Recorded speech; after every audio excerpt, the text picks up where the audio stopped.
Relations Office at U Chicago.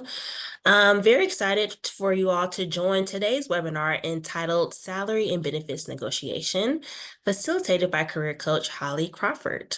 She is a founder of Create Your Career Path, a consulting firm that has helped thousands of professionals just like yourself find jobs that make them want to jump out of bed every morning and go to work.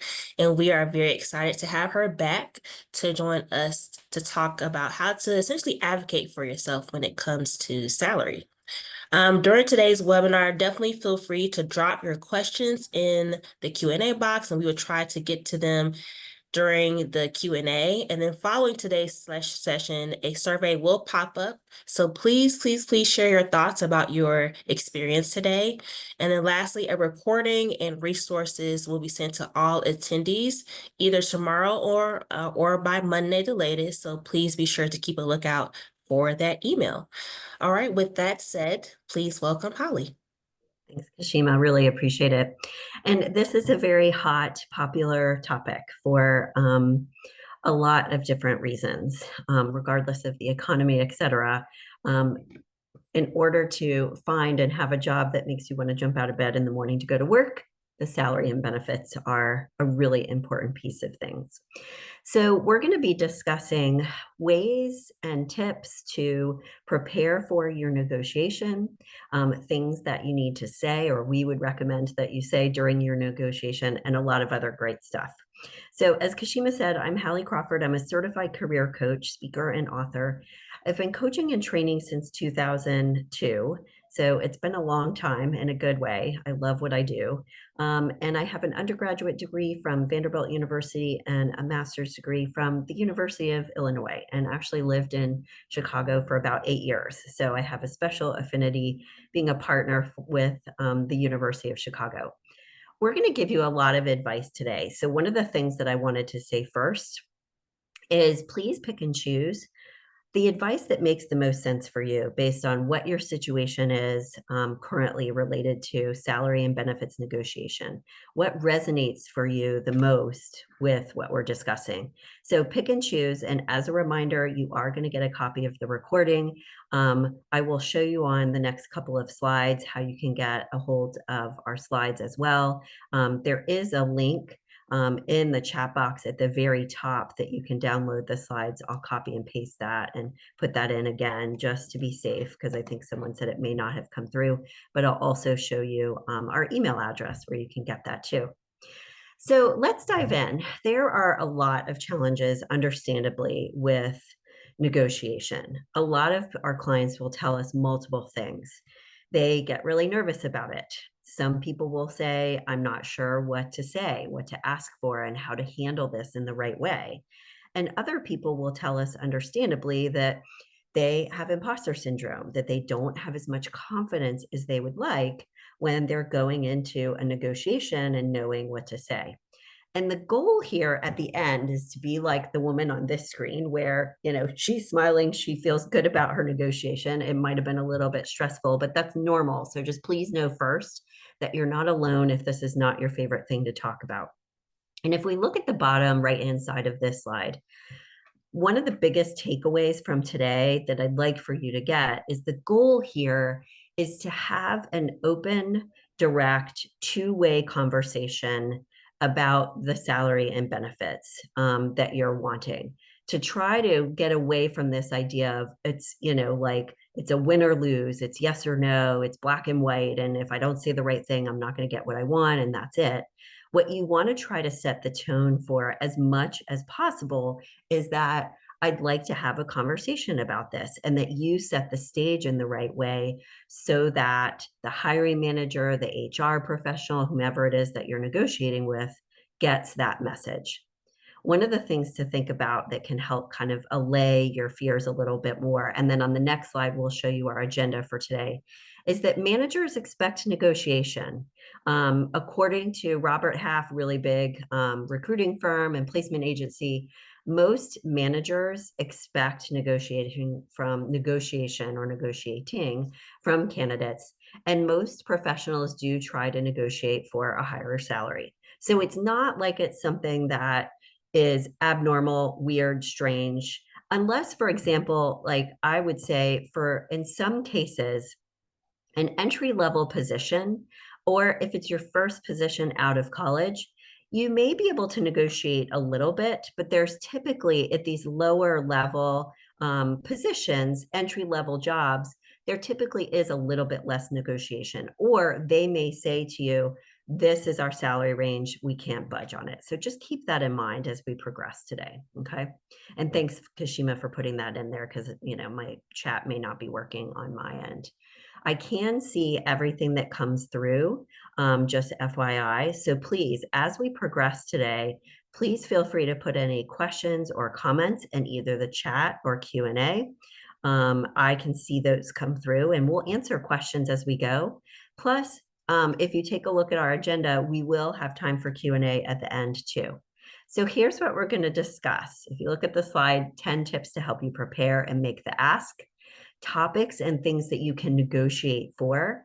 We'll have Q&A, like we said at the end, and you can get a copy of our slides from either the link that's posted on the slide, it's in the Q&A, it's in the chat box right now as well, or you can send us an email. We'll share it with you that way. But as a reminder, this is being recorded too, so you will receive a copy of the recording. So there's 3 steps that we want you to take in terms of salary and benefits negotiation. And the things that you need to be doing here to prepare, obviously, is preparing in advance as it relates to several specific things on the left-hand side of the slide, sorry. Identify your goals. What do you want to get out of this? The money, the benefits, etc. Review your accomplishments so that you're really grounded in what you bring to the table and your value. Conduct your research, do some homework. And we like it when people prepare some kind of document, whether it's a quick little Word document or PowerPoint, in order to demonstrate their value and make their argument, so to speak, too. And we'll talk about that a little bit more as we go. The second thing we want you to do that most people do not do is to anticipate red flags. What would their possible concerns or objections be to your ask? Prepare for those in advance so that A, you're not caught off guard by them if they bring those up during the course of the conversation, and B, that you can weave those into your ask in the first place so that you're kind of covering your bases. And then finally, obvious one, but really, really important, is this being confident, communicating effectively and assertively, being really clear. And like we said, we want this goal to be a two-way conversation where you're inviting them to come back to you and say, yes, this works, no, it doesn't, but what about this? Versus they ask you what your requirements are, you tell them, and it's shut down, and that's the end of the story. So the first thing that's really important is to really be clear about your goal and identify what that is. And there's lots of different goals you might have from this negotiation, whether you're negotiating for a promotion or for a brand new job. So you want to negotiate and for what makes the most sense for your situation, obviously. There are some things that you can negotiate for listed on this slide. Raise or promotion, job offer, et cetera, like we said. You may be, as part of asking for a promotion, for example, or the next step in your career at your current organization, negotiating for who you want to be working with, workload, deadlines, projects, et cetera. It can include benefits. That's an obvious one. But in some cases, you want to negotiate for like maybe a new challenge or project for additional experience if it's within the organization that you're in, or if you're looking for a new job, and it could be education. So when you're thinking about your situation, don't just negotiate for money and the benefits. Is the new job that you're interested in taking, for example, something that can further your career and you'll be able to get a certain level of experience and expertise in something, and you want to make sure that that's going to happen. So as part of identifying your goals, we want you to be thinking about not just the compensation, but any elements maybe to your work environment that you would want to ask for, and also think too about in this new position, leveling up or new position somewhere else, am I going to be leveraging my strengths in the way I want to, or do I need to negotiate for that a little bit? Same with experience and education. And one of the ways to think about this, and this is actually from Korn Ferry, people's 6 stages of career development. When you're thinking about what you want to be asking for, you can take a look at these stages when you're at the very beginning of your career in stage 1 all the way to stage 6. Depending on where you are, you may want to be asking for some different things. So just consider all of these things, because I think people tend to only focus, which I get, only focus on the money and the benefits, and that's it. But you want to think outside the box, because in some cases you are going to want to ask for things that are going to help you level up, and you may actually be more willing to adjust on the compensation a little bit in order to get that level of experience or expertise. Okay. So let's take a look at our 10 tips. So we kind of already started with the goals there a little bit, but I wanted to at least kind of share that the different level of your stages in your career, if you will.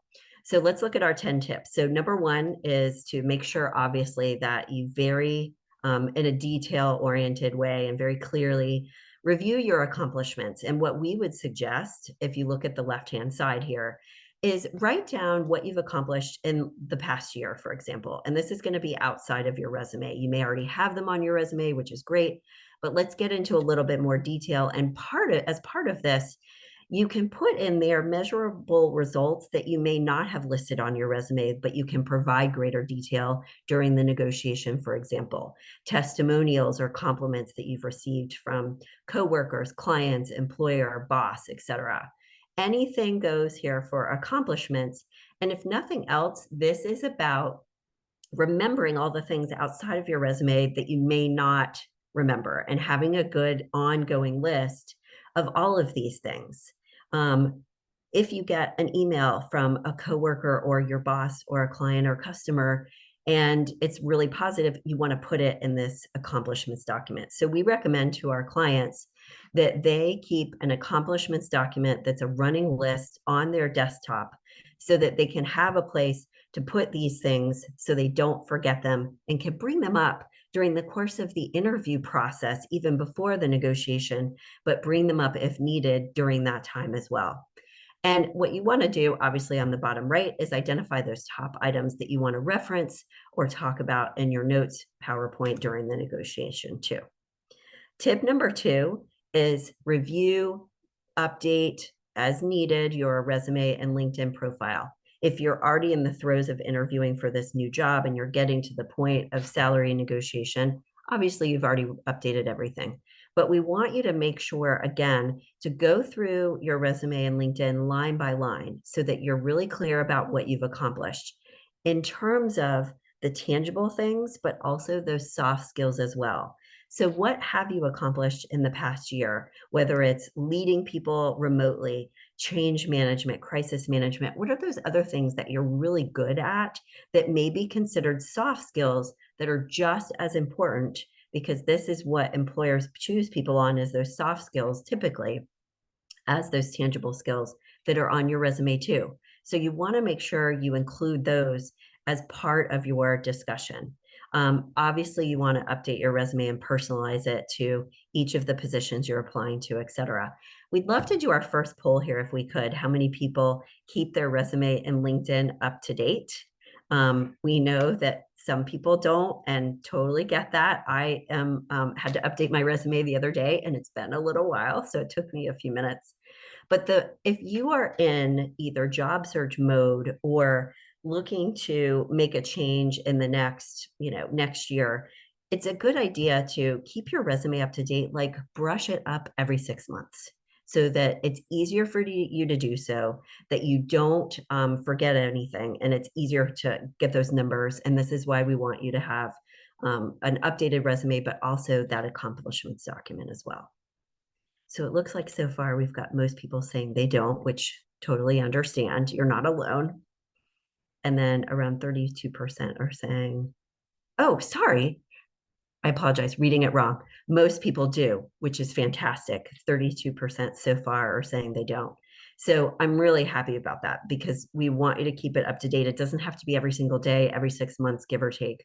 But really do, before we get to this next slide and this next tip, please do pay attention to those soft skills, because when you get to the point, let's say in an interview process for a new job, that's where these tipping points, these soft skills can really make a big difference in terms of whether you are hired or not. It's a really big deal, because that's where, when you've got a level playing field, so to speak, of expertise and experience from the majority of the people that have applied for your job, the the soft skills are what's going to help you tip over the edge. So good for you guys for keeping your resume up to date.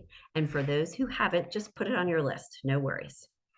Let's take a look at tip number 3. And then after this one, I'm going to pause for a second to answer some of the questions that have come through.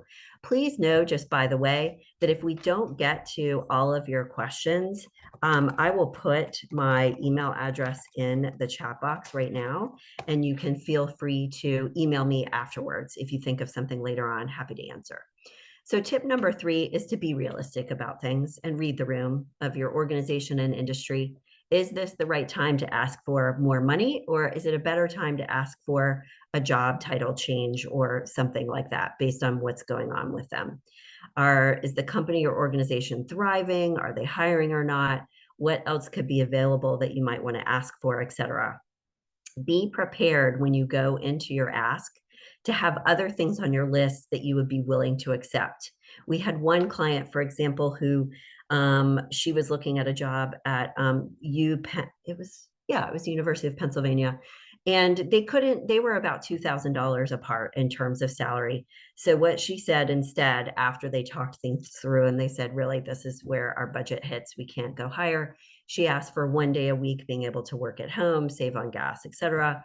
And they agreed to that. So keep in mind that a bonus based on your performance, a title change, or even can we really reevaluate this based on performance in 3 or 6 months? Those are things that you can negotiate for and ask. So quick questions here. How to overcome founders' emotional bias about the stock value. I would do some research and have some numbers and data to pull up that would be relevant as much as possible, like apples to apples, in order to help kind of combat the emotions that they might have. So I would go in with some numbers as much as you can there. Another person shared 25 years in Silicon Valley, stock options about 75%. Yep, don't cut back down on my ask, and you can cut your cash before you cut your stock percentage. Makes perfect sense. That's good. Another person asked, I'm trying to find a new job that will match my current salary. How can I negotiate the benefits?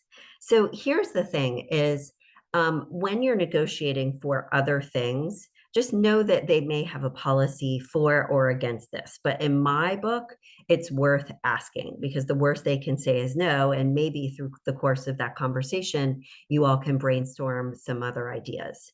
401k match, but the new company doesn't have a match. How do I negotiate that to incorporate it into? Oh, okay. So I think I just answered that. So I would say, and I'm willing to take this salary, but I'd like to ask for this amount, percentage, whatever it is that you're asking for in terms of 401k, and see what they have to say there. Just incorporate that into the ask there. And then let me do this last one, and then we'll keep going, and then we'll get to these at the end too. Any insight into the current state of the job market from what we see in our workshops about role in AI? The job market, what I'm finding is that people are saying it's very competitive, but on the flip side of this, the unemployment rate is low. So I think that while it is a little bit tougher and people are a little bit more nervous, because of the unemployment rate, I would remain positive about finding something new. You may just want to add a couple of months to your estimate of how long it might take you to find something new. And we'll talk more about AI a little bit closer to the end. What I would say is, as part of everything that we're discussing today, especially like when we start with reading the room and the salary research, moving to tip number 4, this is where you can leverage AI to help you do your homework. So you can plug in, salary range for X type of job title in this location. What is a 401k match worth, etc. So a lot of the things we're talking about today, you can leverage ChatGPT or AI to help you with some of this homework and this research. I would do that, but I would also do some of your own homework and research and Googling, talking to recruiters, etc. Because remember, it's a computer. It's not always going to be absolutely perfect. So you do need to think about what makes the most sense for you, your location, etc. But it can be really, really useful here in terms of helping you prepare. With the salary research, the websites that we tend to like are Glassdoor, Payscale, Indeed.com has some. There's another one that's just listed in the chat as well. Levels has accurate information too for salary. Thanks for sharing that. The Bureau of Labor and Statistics has a good resource for salary comparison as well. And you can ask other people. You don't have to go around asking them, what's your salary? But you could say, for example, I'm asking or looking for within this range. Is that reasonable or realistic? And when you're having this conversation, to find out what kind of wiggle room the new position might have that you're looking at, you can ask earlier on in the process, not at the very beginning, or I should say, closer to the end of when you think you might be getting closer to making an offer.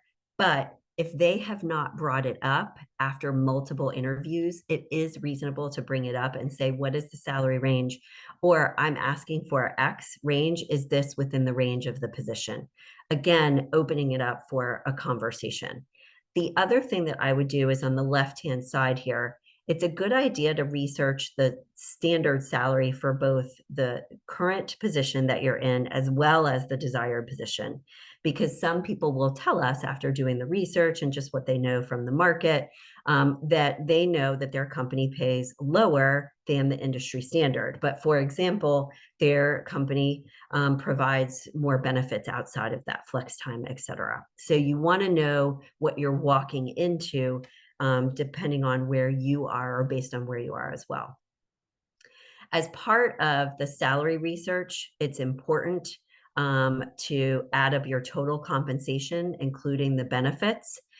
According to most state laws, they are not supposed to ask you or allowed to ask you what you currently make. But if you feel like you need to bring this up in some way, shape, or form, even just on your own and say, look, part of why I'm asking for this is what I currently make all told, include those benefits and health insurance in there too. Okay.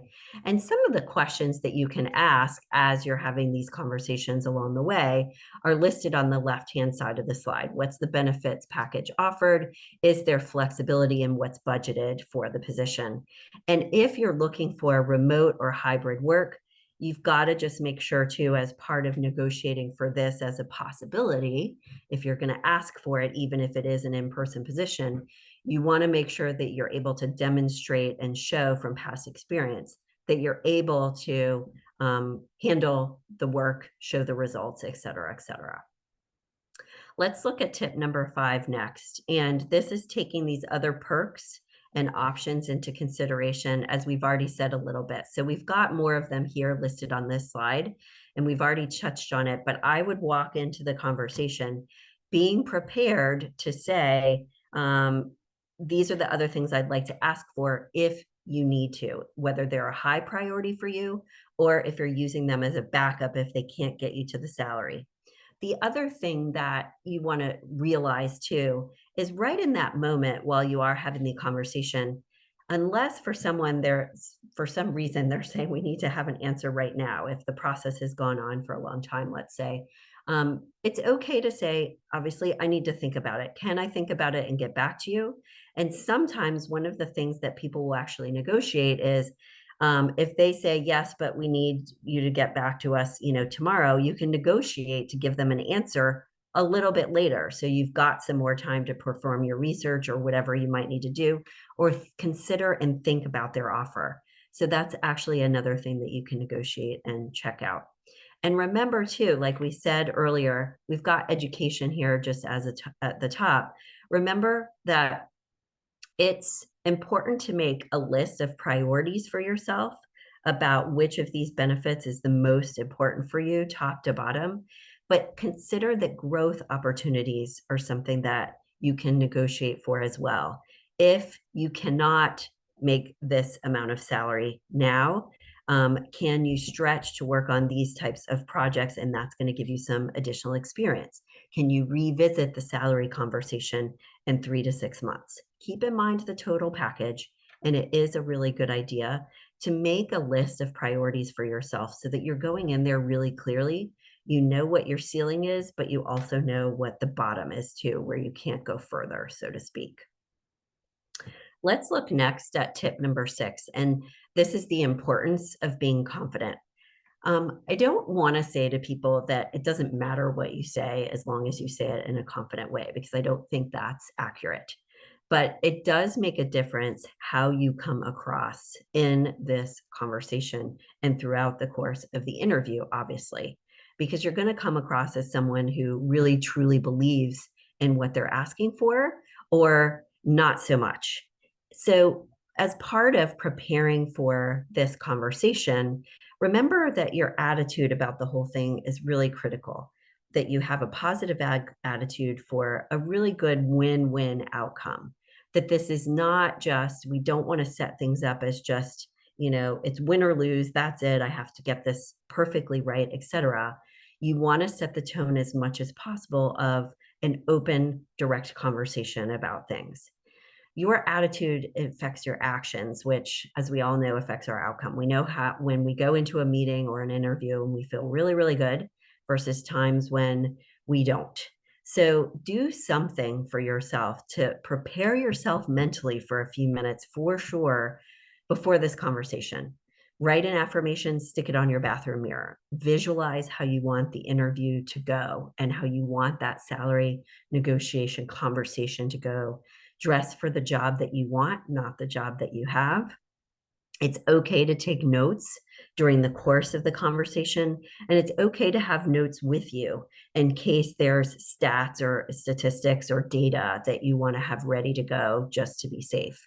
And we would also recommend, making sure that you practice this with other people so that certain things that you want to make sure you remember to say, and that you want to say in the right way, that it just flows right out and you feel really confident there as much as possible. We've had other clients tell us, for example, they'll listen to a certain playlist or a certain song before, their meeting to help them get into the right space. As part of being confident, we want you to, during the course of the conversation, like we said already, look at the negotiation as a two-way discussion. But if you take a look at this next slide, making sure that you're leading with your value, okay? Push aside any negative thoughts that you might have, get support from other people. Again, like we said, practice yourself in front of the mirror. Maybe you even want to record yourself having this kind of pretend conversation, or have it with a supportive friend or family member and have them be really tough on you so that you're not caught off guard with what this other person might say. Get some coaching around it. It's a really good idea to understand from the get-go, kind of like we talked about at the beginning with imposter syndrome and, lacking confidence as well, to understand what your fears are and your obstacles are, because the sooner you can be aware of those and understand what they are, the sooner you're able to kind of observe what's going on and manage it more proactively versus just going in and saying, okay, it's all going to be fine. You want to deal with that negative thinking and those thoughts. So, a couple of things that you could say as well, and we've kind of sprinkled these, I think, throughout some of the things that you could say to, again, set the stage for that open conversation, is if you are open to negotiating the salary, and talking about things further. If you're not, then you don't want to say these things, obviously. But I'm open to discussing options. Here's my salary range, but please know I'm very open to discussing this further. I'm very interested in this position. So I'd like to have a continued conversation about what our possible options could be. That's another thing that you can say as well to keep the conversation going. And this, again, it invites them to be honest with you while you're being open and honest and transparent with them too. Quick pause here for just a second. I wanted to let you all know if you feel like you need more help with this or any other career needs, we always offer a free consult call to learn more about our services, find out if it's the right fit for you at this time. And if you do reach out about this, please remind me that you came from University of Chicago, heard about us on a webinar, because we do give a discount for alumni. Let's take a look at tip number 7, and this is to identify your leadership strengths. This piggybacks a little bit on those soft skills that we were talking about before, and how important, even if you are not looking at a management level position, let's say, or not interested in managing people, and that's not what this is about, that you do identify and clarify what your leadership strengths are, how you're a leader within your team, for example, as well as a manager, if that's the case for you. So making sure, again, that you're making a really good list of your soft skills and leadership strengths during the course of this conversation. This is another place that you can leverage AI and ask ChatGPT, for example, what are the top 5 leadership strengths required for a job as a data analyst or data analysis, or whatever the type of position is that you're looking for. Now, again, some of those may be relevant for you, some of they may not be, but it can give you a list to help you kind of brainstorm ideas and see what could be possible there. Whether it's remote work, leadership, or management strengths, we talked about that already. And what you may want to do during the course of your interview process, and it could make sense to present this during the negotiation, or maybe you've done this beforehand, is to kind of let them know that what you would do if you were hired. Have in your mind, or even something on paper that you can send over to them right after the interview, for example, kind of as a follow up or backup, a 30, 60, 90-day plan. This is what I would do first if I was hired. This shows them that you're prepared, that you've thought about things, that how you approach how you would approach the role, though, and how you think and problem solve. So it gives them a picture, which is what we're always trying to do, obviously, during an interview, of what it would be like if they hired you, and a positive image and picture. So we recommend to all of our clients that they've got something that they can say during the course of the interview process and or during the negotiation, and say, if I was hired, these are the first things I would do and changes that I would want to make to have a greater impact on our bottom line, for example. Okay. And we like for people to have something like that. It's a very compelling, kind of powerful statement. These are the leadership skills that Development Dimensions International, it's a highly regarded management consulting firm, that they suggest are important in today's economy, workplace, et cetera. Now, some of these may be relevant to the position that you're looking at, and some of them may not be. So ignore the areas that may not be relevant to what you're looking at. But we find that this can be a really helpful tool to help you understand what your top leadership strengths are, so that you can communicate those during the course of the interview in your resume, LinkedIn, et cetera. So you can rank yourself in each of the areas on a scale of 1 to 10. Pick out the top 3 areas of strength and make sure that you're articulating those effectively. We like to push people to also ask other people to rank them, because what if you're discounting something that comes naturally to you that you're actually really good at and you need to give yourself a little bit more credit for? So use this for self-assessment, but you can also use it to have others assess you too. And tip number 8 is to prepare your presentation, your ask, etc. So when you go into this conversation, it is a good idea, just in case, to have all of your ducks in a row. Have a copy of your resume just in case you want to reference it, or etc. Projects and results. Some people will have a quick PowerPoint that, again, demonstrates and shows what their qualifications are and the things that they've worked on. If this is not the time to bring that up, if you've already brought it up, it's something that you could follow up as part of your ask after the conversation.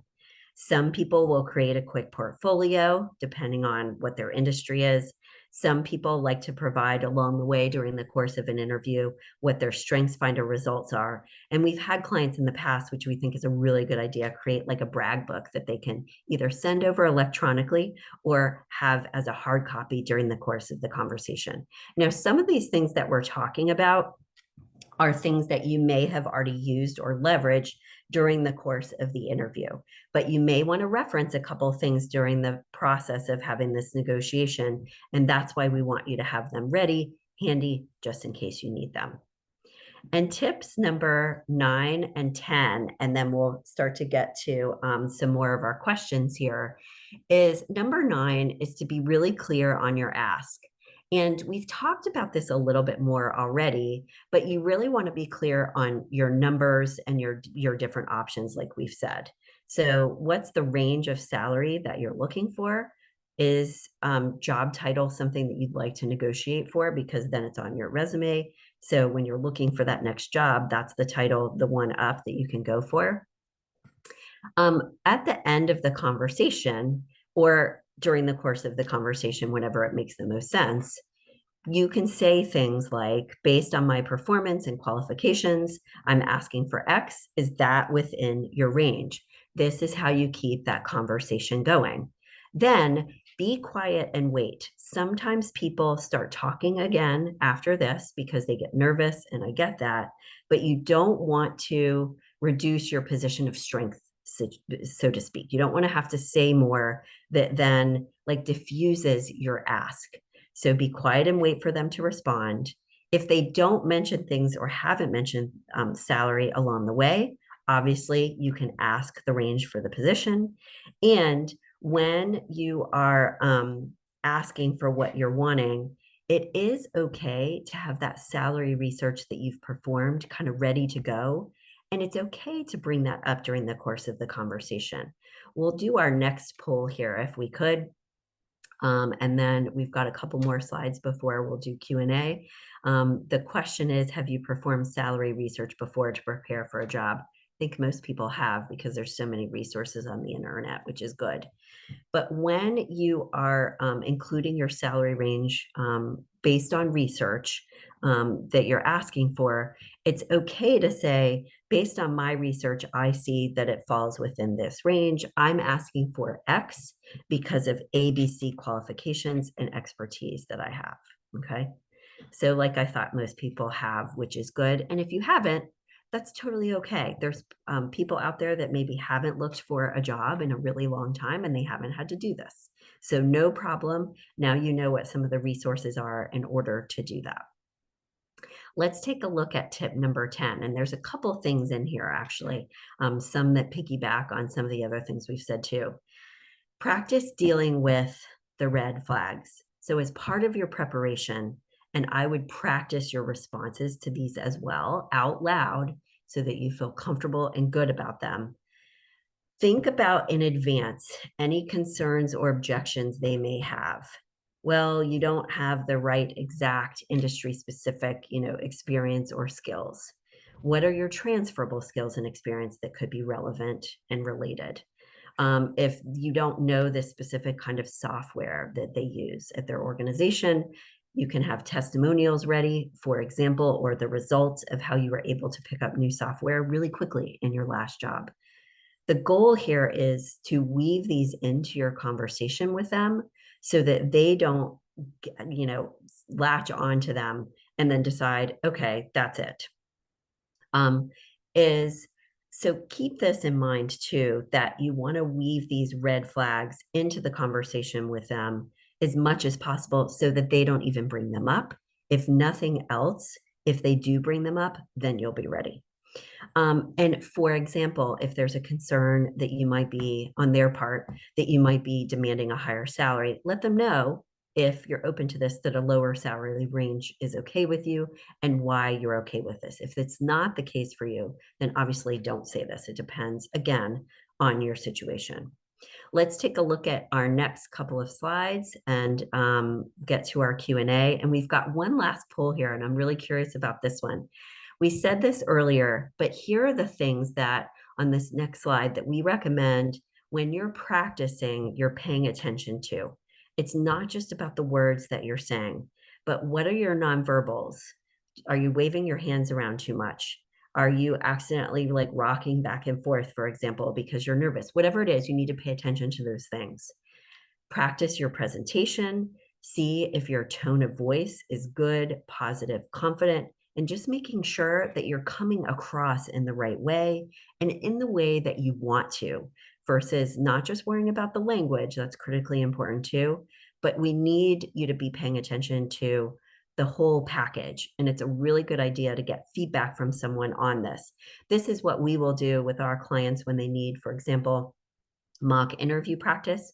We'll do a mock interview session with them, and or we'll practice with that salary negotiation conversation too. And it looks like so far we've got 23% who are saying they've got a career coach or mentor.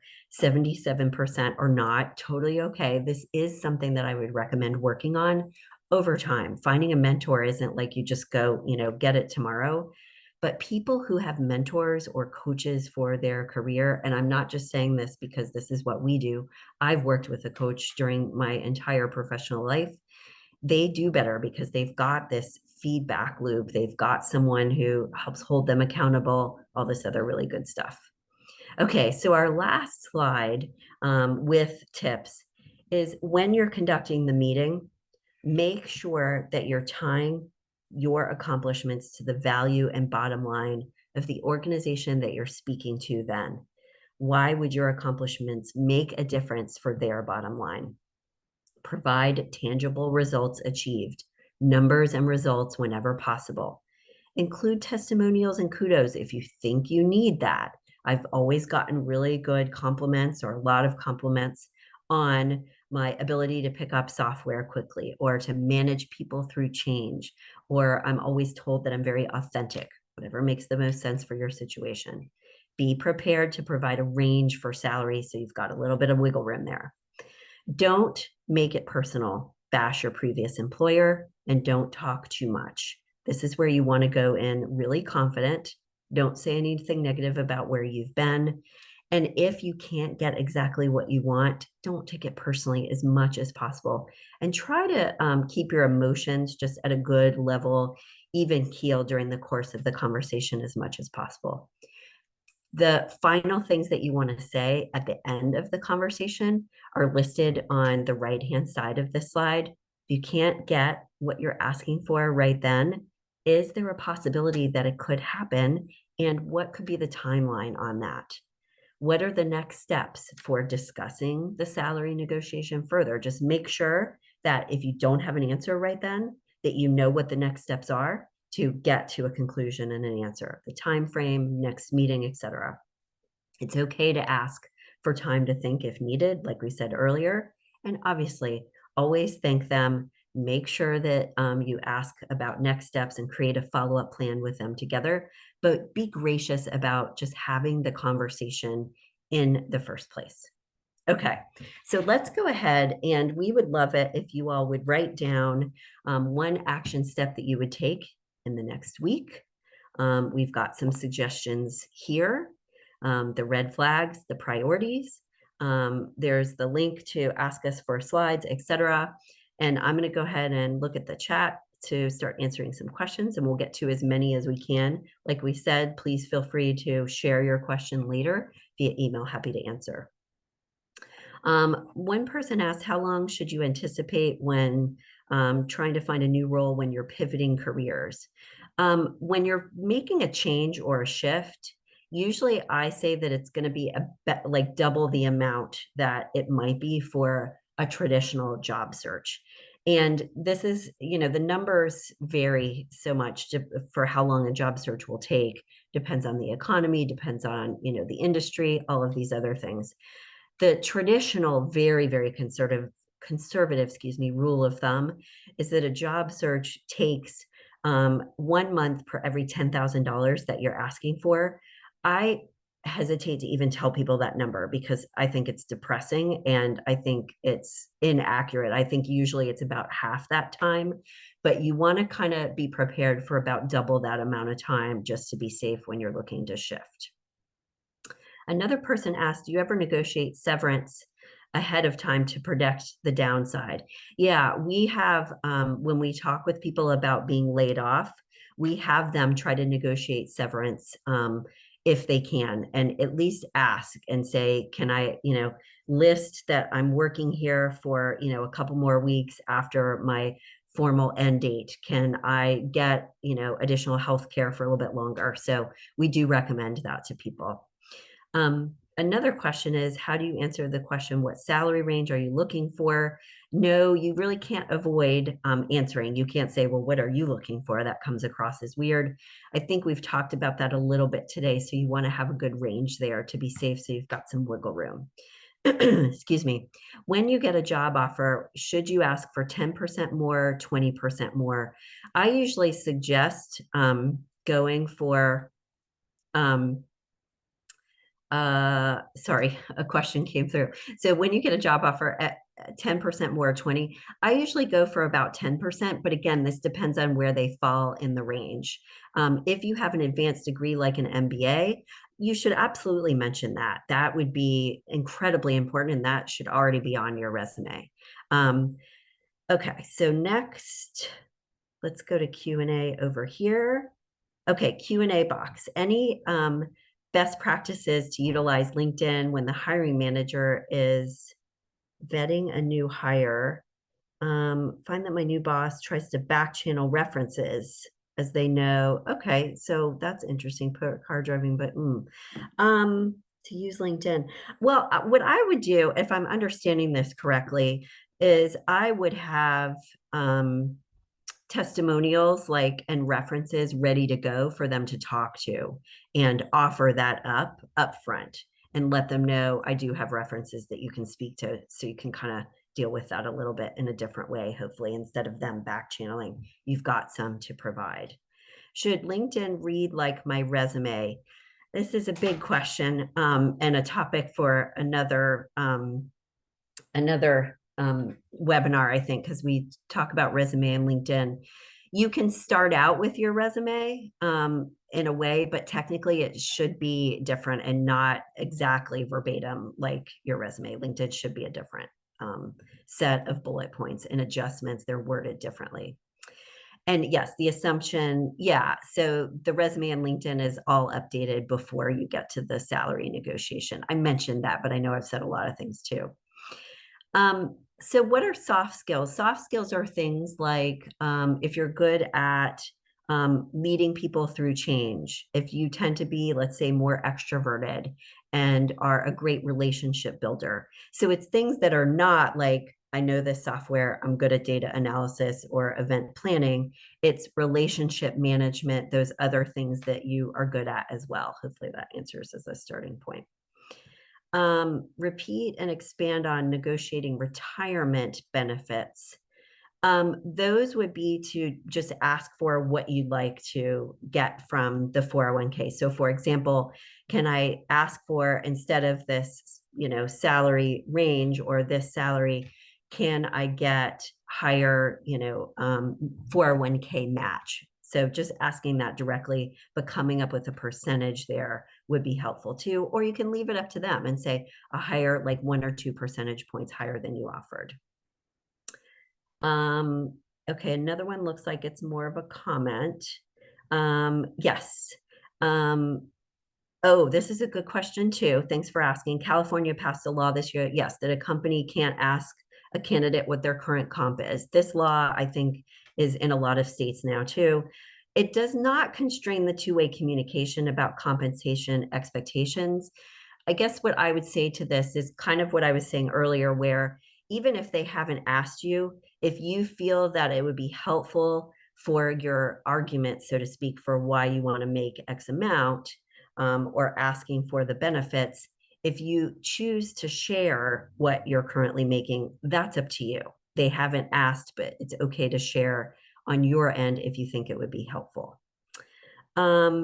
Another question is it possible to ask for a higher salary in an economically depressed institution if you're being asked to take on more responsibility? Yeah, I would. I would absolutely ask. I wouldn't go crazy with it and ask for, like some huge 50% raise. But the worst they can say is no. You just want to be reasonable about your ask. Another person talked about negotiating revisit conversation about parental leave. Can you say more about revisiting conversations you're mentioning? So if, for example, up front, they're saying, no, this is our parental leave policy, we can't budge on that right now. You could say, I completely understand and I want to be respectful of, company policy, et cetera. Um, do you think this would be something that we could revisit, in a year, or things might change as a possibility? You can bring that up if you think it's not going to come across as too pushy, and ask if there could be a time that you could discuss that. If not, just keep it to yourself and bring it up in another year and see if anything's changed at that point. Trying to get through all of these, sorry. Any tips for negotiation? It's good we have so many people today.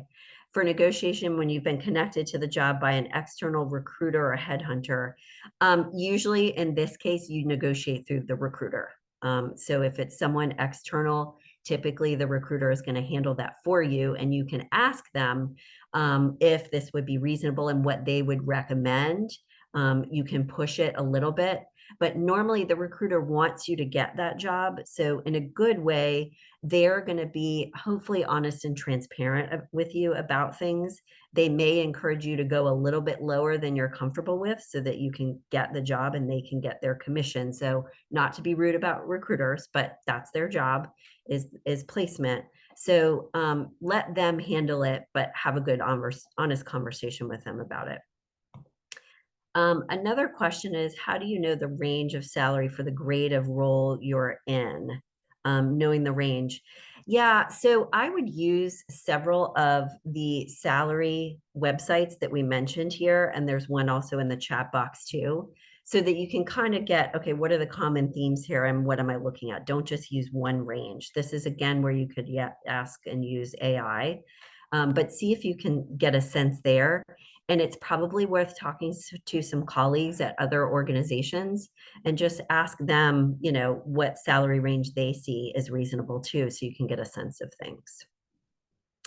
Okay, so let me go to the chat just in case, because I know there's a couple. I know someone understandably freaked out 1 month for each 10K. Right, I don't want to ever bring that up, and I hate that that's even out there, because it can take, obviously, it can be much shorter than this, but that's what the stats say in some cases. Red flags that employers ask about. This is a little tough. This would probably be good to do like in a coaching session with us so that we can get a sense of what they might be for your situation.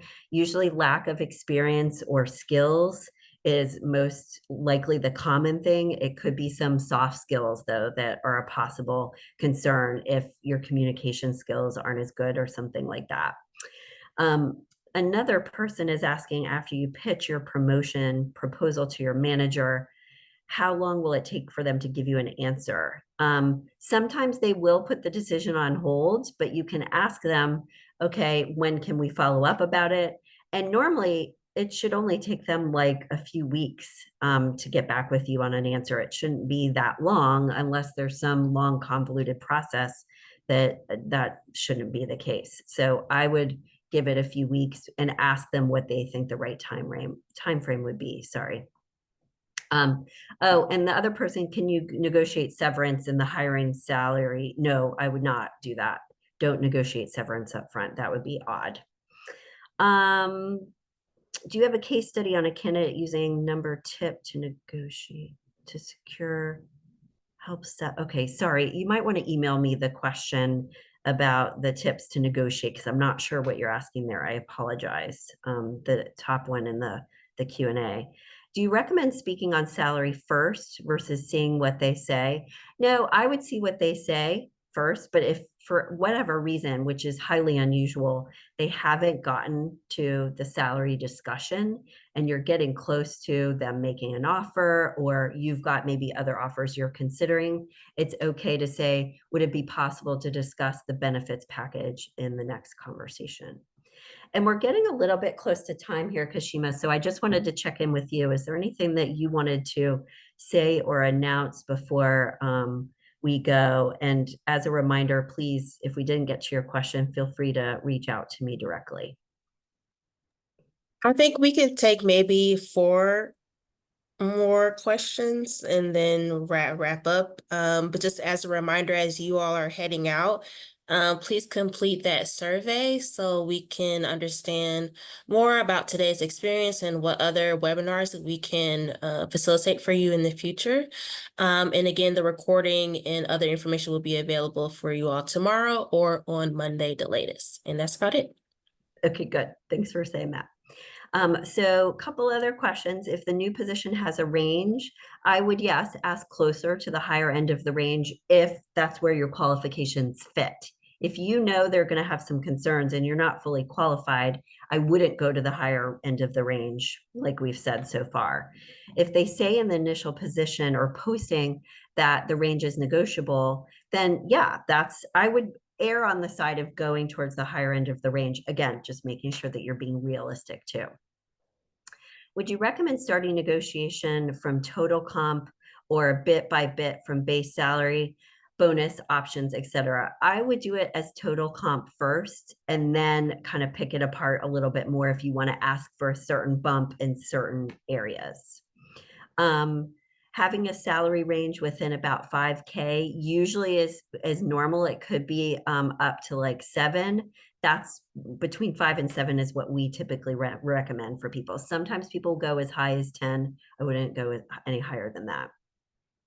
Some companies have the HR make the job comp offer, some do not.